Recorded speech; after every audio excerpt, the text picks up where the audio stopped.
तो दोस्तों आप आ गए हैं तो हमारे चैनल को सब्सक्राइब कर लें और साथ में बेल आइकन दबाते समय ऑल सेलेक्ट ज़रूर कर लें। दोस्तों प्लीज़ हमारे चैनल को सब्सक्राइब करके घंटी ज़रूर दबाएं। धन्यवाद। एक समय की बात है, एक गांव में एक संतोष नाम का व्यक्ति रहता था। संतोष की शादी कविता नाम की लड़की के साथ हुई थी।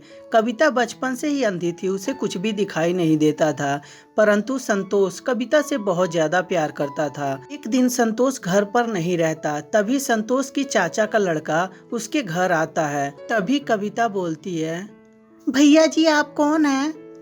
तभी संतोष के चाचा का लड़का बिमलेश बोलता है, अरे भाभी जी, आपने मुझे नहीं पहचाना। हाँ, आप मुझे कैसे पहचान सकती हैं?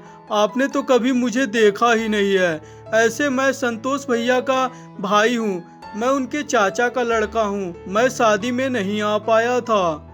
अच्छा भैया जी आप बैठिए, मैं आपके लिए पानी लेके आती हूँ। ठीक है भाभी। जब कविता पानी लेकर आती है तो बिमलेश को देती है, तो बिमलेश उसके हाथ को टच करने लगता है।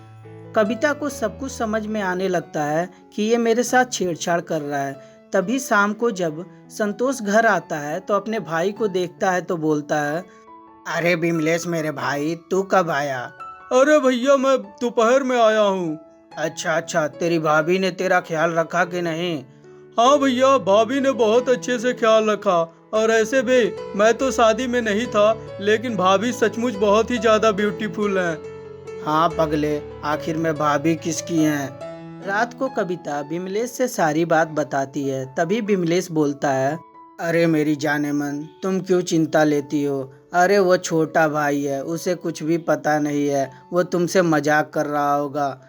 नहीं जी, वो मजाक नहीं कर रहे थे, वो सचमुच मेरा हाथ पकड़े थे और मुझे बहुत बुरा लग रहा था।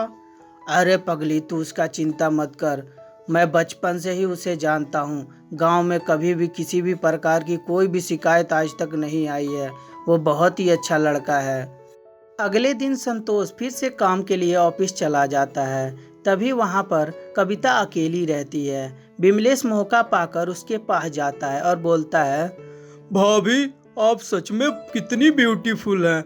अगर जो शादी से पहले मुझे मिली होती ना, तो मैं आपसे शादी कर लेता, कसम से। देवर जी क्या बोल रहे हैं आप? आपका दिमाग सही है? अरे भाभी, आप तो खामोखाम नाराज हो रही हैं। क्या मैं मजाक भी नहीं कर सकता?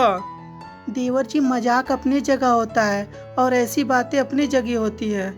अरे तो भाभी, देवर भाभी में और कौन सा मजाक होता है? यही मजाक ना होता है। और ये कहकर बिमलेश वहां से चला जाता है। शाम को जब संतोष आता है तो फिर से कविता सारी बात बताती है, परंतु संतोष इस बात को मानने के लिए तैयार ही नहीं होता। उल्टा वो कविता को ही समझाता रहता है। कविता को भी अब कुछ भी समझ में नहीं आ रहा था कि वो क्या करे, इस दरिंदे से कैसे बचे। अगले दिन तभी संतोष बोलता है, जाने मन, मुझे ऑफिस से आने में लेट हो जाएगा। तुम खाना पीना खा के सो जाना और बिमलेश को भी खाना पीना खिला देना। जब इस बात को कविता सुनती है तो बहुत ज़्यादा डर जाती है कि आज संतोष जी नहीं रहेंगे तो ये दरिंदा मेरे साथ कुछ गलत काम ना कर दे।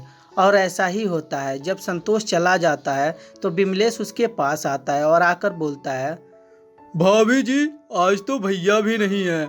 आज तो कसम से मजा ही आ जाएगा, मजा। अरे भाभी, एक बार जिंदगी का मजा तो लीजिए। और बिमलेश ये बोलकर कविता के साथ बदतमीजी करने लगता है। तभी कविता बोलती है, तेवर जी ये क्या कर रहे हैं? आपका दिमाग खराब हो गया है, छोड़िए मुझे ये सब नहीं करना है, छोड़िए। और ये बात बोल ही रही होती है कविता, तभी वहाँ पुलिस आ जाती है और उसके देवर को पकड़ लेती है। थोड़ी देर बाद संतोष भी आ जाता है और संतोष बोलता है, कविता घर पे पुलिस क्यों आई है? क्या बात हो गई? तभी कविता बोलती है, जब आप चले गए थे तो ये मेरे साथ बदतमीजी कर रहे थे, इसीलिए मैंने पुलिस को सारी बातें बता दी थी और पुलिस वाले ने मेरे रूम में कैमरा लगा दिया था। अब कैमरे में सब कुछ रिकॉर्ड हो गया है। बाद में संतोष को भी बहुत ज़्यादा पछतावा होता है कि वो अपने चाचा के लड़के पे इतना ज़्यादा भरोसा करता था। तो दोस्तों इसीलिए कहते हैं बुरा काम का हमेशा बुरा ही नतीजा होता है। तो दोस्तों कैसी लगी ये स्टोरी हमें कमेंट करके ज़रूर बताएं। स्टोरी अच्छी लगी हो तो कृपया लाइक कर दें और हमारे चैनल को सब्सक्राइब करते समय घंटी भी ज़रूर दबा दें। और हाँ दोस्तों, अपने दोस्तों के साथ शेयर भी ज़रूर कर दें। धन्यवाद।